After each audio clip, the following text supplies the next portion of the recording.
പ്രിയ ആമ്പൽ ഫിലിംസ് മിത്രങ്ങളെ, ഒരു ഇടവേളയ്ക്ക് ശേഷം ടീന 7ാം ഭാഗം നിങ്ങളുടെ കൈകളിലേക്ക് എത്തുകയാണ്.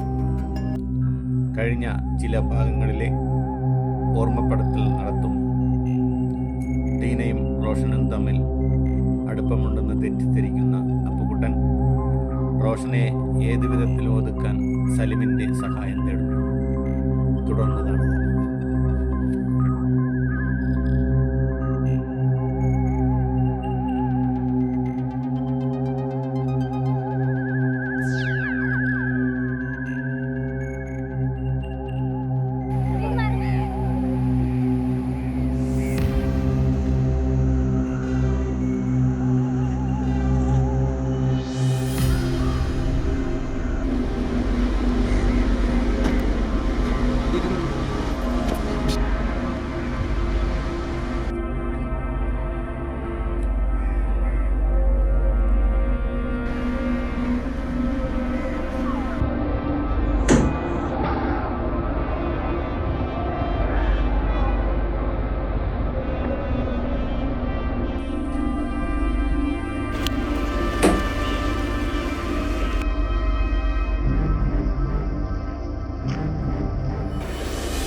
മോളെ ഇരിക്കെ.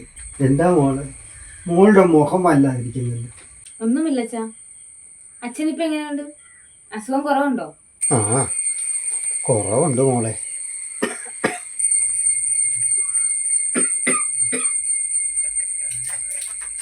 ഇതെന്താ അച്ഛാ, ഇന്ന് മരുന്നൊന്നും കഴിച്ചില്ലേ? ഇല്ല മോളെ. അതെന്താ മോള് റോഷനെ കണ്ടായിരുന്നു? അച്ഛാ പ്ലീസ്, അവന്റെ കാര്യം എന്നോട് ചോദിക്കരുത്. അല്ല, കുട്ടികളെവിടെ? കണ്ടില്ലല്ലോ വന്നിട്ട്. അവർക്ക് വിശക്കുന്നു എന്ന് പറഞ്ഞപ്പോ അവരെ ഞാൻ ആ കുമാരന്റെ കടയിലേക്ക് പറഞ്ഞു വിട്ടു. അപ്പൊ നിങ്ങളാരും ഇതുവരെ ഒന്നും കഴിച്ചില്ലേ? റോഷൻ ഇവിടെ വന്നില്ല മോളെ. അതാ ചോദിച്ചത്, നീ ഇന്ന് അവനെ കണ്ടിരുന്നോ എന്ന്. റോഷൻ ഇവിടെ വന്നില്ലെങ്കിൽ ഞങ്ങളുടെ കാര്യം കഷ്ടത്തിലാണ്. ഇവർക്കുള്ള ഫുഡ് മുടങ്ങാതിരിക്കാൻ അവൻ പ്രത്യേകം ശ്രദ്ധിച്ചിരുന്നതാണല്ലോ. എന്തായിരിക്കും സംഭവിച്ചിട്ടുണ്ടാവുക? ഇനി എന്നോടുള്ള ദേഷ്യം കൊണ്ടായിരിക്കുമോ? അവൻ്റെ ഹെൽപ്പില്ലെങ്കിൽ എല്ലാം അവതാളത്തിലാവും. ഒന്ന് വിളിച്ചു നോക്കാം, അല്ലെങ്കിൽ വേണ്ട. മോളെന്താ ആലോചിക്കുന്നത്? മോളവിടെ ഇരിക്കും. മോൾ അവനെ ഒന്ന് വിളിക്ക്. എവിടെയാണെന്നറിയാലോ. ആ, മടിക്കണ്ട മോളെ. മോളൊന്ന് അവനെ വിളിക്ക്.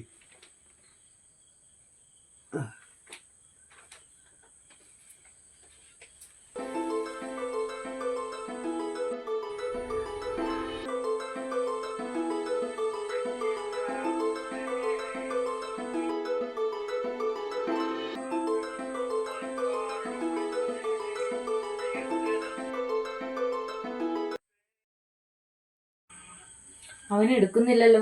പക്ഷെ കുട്ടികൾ പോയിട്ട് കണ്ടില്ലല്ലോ. കുറെ നേരമായില്ലേ അവര് പോയിട്ട്. ഞാൻ എന്നാ പോയിട്ടേ അവരെയും കൂട്ടി വരാം.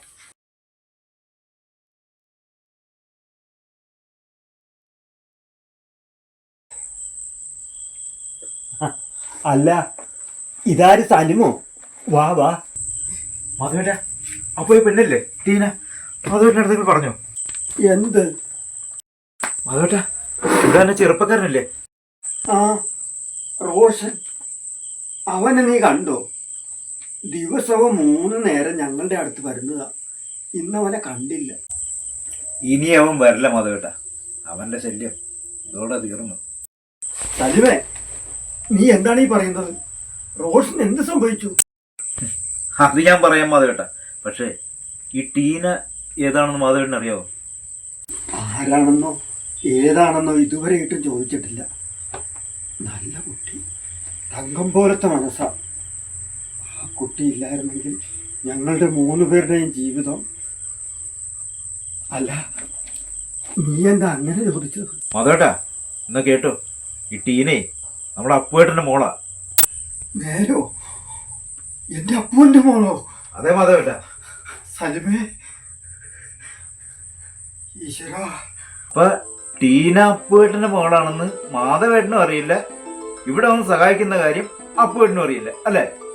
നീ അവന്റെ കാര്യം പറഞ്ഞില്ലല്ലോ, റോഷന്റെ. അവൻ നമ്മുടെ അപ്പുവേട്ടന്റെ മോളുടെ പുറകെ നടക്കാൻ തുടങ്ങിയിട്ട് കുറച്ച് കാലങ്ങളായി.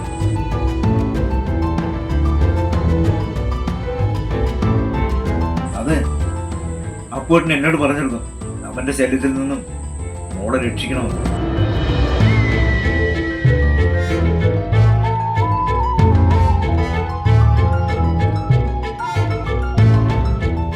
ഇന്ന് ഞാനത് ചെയ്തു. ഇനി അവൻ ടീന മോളുടെ പുറകെ നടക്കില്ല. അതോടാ നൈസായിട്ട് ഞാനൊരു പണി കൊടുത്തു.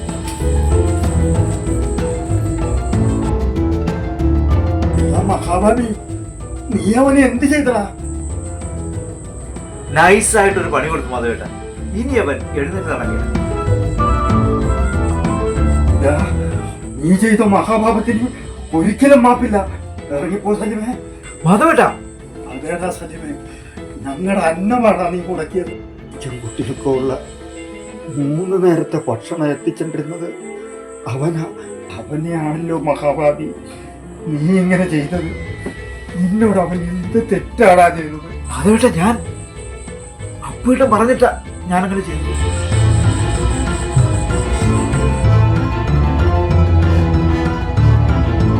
വേണ്ട, നീ എന്നോടൊന്നും പറയണ്ട.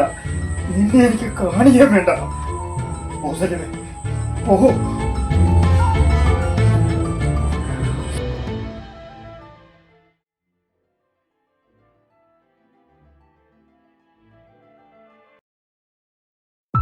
ടീന, ഒരു കാര്യം ഞാനിപ്പോ തുറന്നു പറയാം.